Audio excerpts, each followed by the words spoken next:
नमस्कार, आप देख रहे हैं वॉइस ऑफ कोटपुतली। डालते हैं आज की बड़ी खबर पर नजर।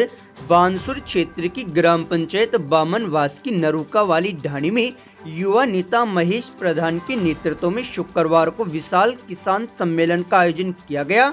इस दौरान मुंडा और विधायक ललित यादव, पूर्व उद्योग मंत्री शकुंतला रावत व जिला कांग्रेस अध्यक्ष इंद्राज गुर्जर ने सम्मेलन में शिरकत करते हुए किसानों, चिरंजीवी योजना व नरेगा को लेकर भाजपा सरकार पर जमकर निशाना साधा व किसानों से एकजुट होकर संघर्ष करने का आह्वान किया। आयोजक द्वारा अतिथियों का 51 किलो की माला व सापा पहनाकर स्वागत किया गया। इस दौरान जनप्रतिनिधि, कांग्रेस कार्यकर्ता व बड़ी संख्या में किसान मौजूद रहे। हम लोग किसान परिवारों से आते हैं और किसान सम्मेलन आज हो रहा है। किसान अपनी खेती खुले आसमान के नीचे बोने काम करता है और जब उसकी खेती खुले आसमान के नीचे होती है तो कभी सर्दी से, कभी गर्मी से, कभी अतिवृष्टि से, कभी ओलावृष्टि से उस किसान की खेती नष्ट होने काम होता है। लेकिन साथियों, मुझे दुर्भाग्य से कहना पड़ रहा है कि इस देश की संसद में बैठे सत्ताधीश, चाहे देश की सरकार में बैठे हो और जब प्रदेश की सरकार में बैठे हो, कि जब चुनाव आता तो किसान के नाम से वोट तो लेना चाहते हैं लेकिन किसान के लिए कुछ करना नहीं चाहते। साथियों, पूर्व सरकार ने किसान के लिए किसानी बिजली का बिल माफ करने का काम किया था। ये सोचकर किया था कि किसान को जब खेती करेगा किसान अपनी, उसको 2 पैसे का मुनाफा होगा। वो किसान जब उसकी फसल पैदा होगी तो अपने बेटा और बेटी की पढ़ाई की फीस भर करके उसको कामयाब करने का काम करेगा। लेकिन साथियों, सरकार ने उन सब कामों को बंद करने का काम किया। एमएसपी की बात करने वाले ये लोग, आप सबने देखा किस प्रकार से हमारे किसान भाई हजारों की संख्या में शहीद होने का काम हुआ। दिल्ली की सरकार से मांग करते रहे कि 3 काले कानून वापस लिए जाए और एमएसपी की गारंटी हमें दी जाए कानून बना करके। साथियों, झूठ बोल करके इस देश के सत्ताधीश के लोगों ने बुलाया और किसान को झूठ बोलने का काम किया, लेकिन किसान की बात सुनने का काम नहीं किया। आज वही हालात पूरे देश में है। कहीं पर एमएसपी में खरीद करने के लोग काम नहीं कर रहे। साथियों, इनके बड़े उद्योगपति मित्र जिन्होंने बड़े बड़े साइलो बनाने का काम किया, आपकी सरसों कटेंगे और जब मंडी में जाएगी तो साइलो गेट खोल दिए जाएंगे और जो किसान की खेती फसल को पकड़ने के बाद मंडी में उसको भाव मिलना चाहिए, वो धड़ाम से मोदे को आकर नीचे गिरने का काम होगा। कि किसान की पीठ पर छुरा मारने का काम कर रहे साथी। वो किसान जो अपनी पेट और पीठ को एक करके इस मुल्क का पेट भरने का काम करता है, उस किसान के साथ न्याय नहीं करना चाहते। इसलिए साथियों, आने वाला वक्त आपका होगा। मैं जिम्मेदारी से एक बात कह रहा हूं कि आने वाले वक्त के अंदर प्रदेश में और देश में कांग्रेस का शासन बनेगा और ये वो पार्टी है जो गरीब को गणेश मानकर, किसान को भगवान मानकर काम करने वाली पार्टी है। मैं जिम्मेदारी से कह रहा हूं कि राजस्थान में सरकार हमारी बनेगी, देश में हमारी सरकार बनेगी तो किसान के लिए योजना बना करके किसान के हक की लड़ाई लड़ने में हम लोग काम करेंगे और किसान को उसका फायदा दिलाने हम लोग काम करेंगे। हम सब किसान परिवारों के लोग हैं। ये किसान है जो रात दिन मेहनत करके, धरती का सीना चीर करके इस देश का पालन पोषण करते हैं। इन किसानों की वजह से देश चल रहा है। आप जब मेहनत करते हो, आपकी उगाई फसल से पूरे देश अपना पेट भरता है। साथियों, आज पिछले 11 साल से इस देश में और पिछले 2 साल से प्रदेश में ऐसी सरकार का गठन हो गया जिसका आप लोगों से लेना देना नहीं। मेरे से पहले ललित जी ने आपको बताया कि किस तरह से किसानों के खिलाफ 3 कानून इन लोगों ने बनाई। जब आप लोगों ने 2-2 साल लगातार रोड बंद कर दिए, पंजाब के किसान, राजस्थान के किसान, उत्तर प्रदेश के किसान, और जब आंदोलन किया, मजबूरन वो कानून इनको वापस लेना पड़ा। आज आपको एक बात और बताता हूं। अभी पिछले 4-5 दिन से एक नया घटनाक्रम हुआ है। हमारे देश के प्रधानमंत्री नरेंद्र मोदी जी, जो अपने आप को विश्व गुरु बनने की राह पे चलने का काम बता रहे हैं कि मैं विश्व गुरु बनने जा रहा हूं, मैंने ऐसा कमजोर प्रधानमंत्री ना तो सुना और ना देखने का काम। साथियों, अभी किसानों के लिए आपको ध्यान है, अमेरिका से इन्होंने एक डील की। जब हमारे देश में पिछले दिनों आपको ध्यान होगा कि कुलगांव में, पहलगांव में हमला हुआ, हमले के बाद आतंकवादियों को खत्म करने के लिए हमारी सेना ने अटैक किया पाकिस्तान, और सारी पार्टियों ने, हमारे राष्ट्रीय अध्यक्ष खड़गे साहब, राहुल गांधी जी, सोनिया गांधी, सब ने एक बात कही कि देश हित में जो फैसला आपको लेना प्रधानमंत्री जी लीजिए, सारी पार्टियां, पूरा देश आपके साथ, और पाकिस्तान को मुंह तोड़ जवाब देने का काम कीजिए। हमला कर दिया। तीसरे दिन हम लोगों ने अचानक सुना कि सीज फायर हो गया, और सीज फायर की घोषणा किसने करी? अमेरिका के राष्ट्रपति डोनाल्ड ट्रंप ने घोषणा की कि हिंदुस्तान और पाकिस्तान के बीच में मैंने समझौता करा दिया। कौन होता है डोनाल्ड ट्रंप? हिंदुस्तान के अंदरूनी मामलों में दखल देने वाला। अरे एक बार नहीं गई, 43 बार ट्रंप ने कहा कि समझौता मैंने कराया, व्यापार की धमकी लेकर के कराया। जब लोकसभा चली, राहुल गांधी जी ने इस बात को उठाया कि प्रधानमंत्री जी आप जवाब दीजिए कि ट्रंप ने समझौता कराया नहीं कराया। चुप रहे, कुछ बोल नहीं पाए। उन्होंने कहा, बाहर कहा कि नहीं, किसी का कोई लेना देना नहीं है। राहुल गांधी जी ने कहा, प्रधानमंत्री जी लोकसभा में खड़े होकर एक बार ये कह दीजिए कि डोनाल्ड ट्रंप झूठ बोल रहा है, उसने समझौता नहीं कराया। उनकी आवाज नहीं फटी, क्योंकि जो 56 इंच की छाती की बात करते थे, एक धमकी के ऊपर सरेंडर कर गया अमेरिका के सामने। अभी नया घटनाक्रम हुआ, जब उन्होंने नहीं मानी, अमेरिका ने हिंदुस्तान पे 50% टैरिफ लगा दिया कि हिंदुस्तान का कोई भी सामान अमेरिका में जाएगा उसको 50% टैक्स देना पड़ेगा।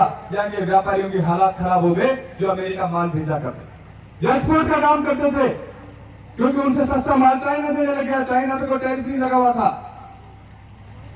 अब इन्होंने इधर उधर से जुगाड़ बढ़ाया, तो उन्होंने कहा कि आपको तेल रूस की बजाय अमेरिका से लेना पड़ेगा, तब हम बात करेंगे। आपको किसानों का माल, अमेरिका के किसानों के माल के लिए हिंदुस्तान के बाजार खोलने पड़ेंगे। और फिर अभी 4-5 दिन पहले स्टेटमेंट आया कृषि मंत्री अमेरिका का कि हिंदुस्तान ने हमारे किसानों के लिए बाजार खोल दिया है, अमेरिका का सामान हिंदुस्तान में आकर के बिकेगा। तो आप बताओ, हिंदुस्तान के किसान का सामान कहां जाएगा? वो अपने कृषि उत्पाद कहां बेचेंगे? अमेरिका पूरे बाजार पर कब्जा कर लेगा। और इसको भी वो अपनी जीत बता रहे। फिर धन्यवाद ले रहे हैं कि टैरिफ 18% कर दिया अमेरिका ने हिंदुस्तान पे, लेकिन उसमें 2 शर्तें हुई। आप ध्यान से, आजकल सोशल मीडिया का जमाना है, सब लोग देख ले, अब सब लोग करना। हिंदुस्तान में अमेरिका का जो भी सामान आएगा उस पर 0% टैक्स है, कोई टैक्स नहीं लगेगा। और अमेरिका को हिंदुस्तान जो सामान बेचेगा उस पर हिंदुस्तान को 18% टैक्स देना पड़ेगा। उसको भी अपनी जीत बता रहे। अरे तुम 18% टैक्स देके भी अपनी जीत बता रहे हो, और वो उनका जो सामान हिंदुस्तान में आएगा उस पर आप टैक्स ले ही नहीं सकते, उसमें टैक्स फ्री करना पड़ा आपको। इतने दबाव में सरकार काम कर रही है। काम की तो कोई गिनती ही नहीं पड़ेगी।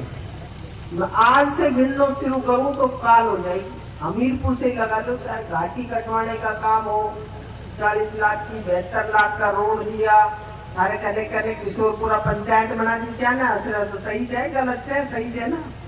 और आगे रोड बनाना हो, पीएससी बनाना हो, सीएससी बनाना हो, बड़ा अस्पताल बनाना हो, जिला ट्रॉमा सेंटर, नगर पालिका, सरकारी कॉलेज, स्कूलों को क्रमबद्ध काम करने का काम किया, ग्राम पंचायत, पंचायत समिति, थाने खोले, डिप्टी ऑफिस खोला, एसडीएम कोर्ट खोला, तहसील बनाया नारायणपुर को, एसडीएम ऑफिस, एक्शन ऑफिस और थाने खोले। अब के काम कर रहे थे बता दो भाई। अब मैं तो घमंड से यही बोले, बीरबानी 78 साल में बढ़ी तो 78 सु दुगुना काम करा, और अब राज में रह के रहो से बारे पेंशन कौन मिल रही मैडम, हमारे तार लेगा नहीं तुझे तो के करा ना। अब मारो तो कार्ड ही कौन बन रहे हो, बीपीएल को, जन आधार को कार्ड कौन बन रहे हो मैडम। और पीएम आवास योजना में घोषणा तो कितना लाख हमी कर दी, वही वो तो खुली ना रहे मैडम, वो खुली नहीं रहे कंप्यूटर में केड़े पैसा ने घर देने से और फार्म भरवाने से फिर देंगे को ना घर कौन दे रहे ना नाम करे राम केड़े को ना, मैंने तो यह बता दो तुम किसके हृदय में राम नहीं है? तेरा भी राम है, मेरा भी राम है, उसका भी सारी तरफ राम ही राम है। कोई हनुमान जी को माने, कोई माता को माने, पर ये धर्म के नाम पे इस तरीके का एक भ्रम फैला देते और करते कुछ नहीं है। अब तो करने जा रहे हैं ये काम, तो ये काम जो करने जा रहे हैं नरेगा को बंद करने का काम। आप सोचो कईया का तो पतिदेव ईशा से दारू पी सारे दिन उन्हें दौड़ में सोए से मस्ती से उन्हें कोई पतो ना भाई टापर के खाएगा, स्कूल जाएगा ना जाएगा, के करेगा। वो बेचारी नरेगा में काम करे थे। कईया का पति खत्म हो गया, विधवा है, वो नरेगा में काम करती है। कईया का बेटा पूरा पाती है, वो माँ नरेगा में काम कर रही है। कई बुजुर्ग आदमी नरेगा में काम कर रहे हैं। शर्म की बात है, बीजेपी का एक मंत्री आता है, संगठन मंत्री, कहता है कि कांग्रेस पार्टी ने गड्ढे खुदवाने का काम। अरे शर्म करो कि कांग्रेस पार्टी ने गड्ढे खुदवा करके किसकी जेब में पैसे खा ले? उस विधवा औरत की जेब में पैसे खा ले, उस बुजुर्ग की जेब में पैसे खा ले, उस महिला गरीब की जेब में पैसे खाने का काम किया तो सिर्फ और सिर्फ कांग्रेस पार्टी ने काम। आज हम सभी यहाँ इस किसान सम्मेलन में एकत्रित हुए हैं। इस किसान सम्मेलन का एक ही मोटिव है कि जहां भी हम जाते हैं वहां किसानों को परेशान देखते हैं। किसान खून पसीना लगाकर जो फसल तैयार करता है, जब उसकी कटाई की बारी आती है और जब वो मंडी तक पहुंचती है तो जो रेट उचित रेट चाहते हैं वो उन्हें नहीं मिल पाती और उसके बाद उन्हें बहुत सी कठिनाइयों का सामना करना पड़ता है। इसलिए मंच पर उपस्थित मुख्य अतिथि आदरणीय बड़े भाई साहब ललित यादव जी से मैं आग्रह करूंगा कि भाई साहब आप इस बात को राजस्थान की सबसे बड़ी पंचायत राजस्थान विधानसभा में उठाएं और हम किसानों की मांगों को पूरी करें। जब किसान गर्मी सर्दी तप कर खून पसीना लगाकर फसल तो तैयार कर लेता है, पर जब उसको वहां हम लेकर जाते हैं मंडी में तो उसके वो उचित रेट नहीं मिल पाते। उससे ज्यादा तो किसान घर से लगाकर फिर उन समस्याओं का सामना करना पड़ता है।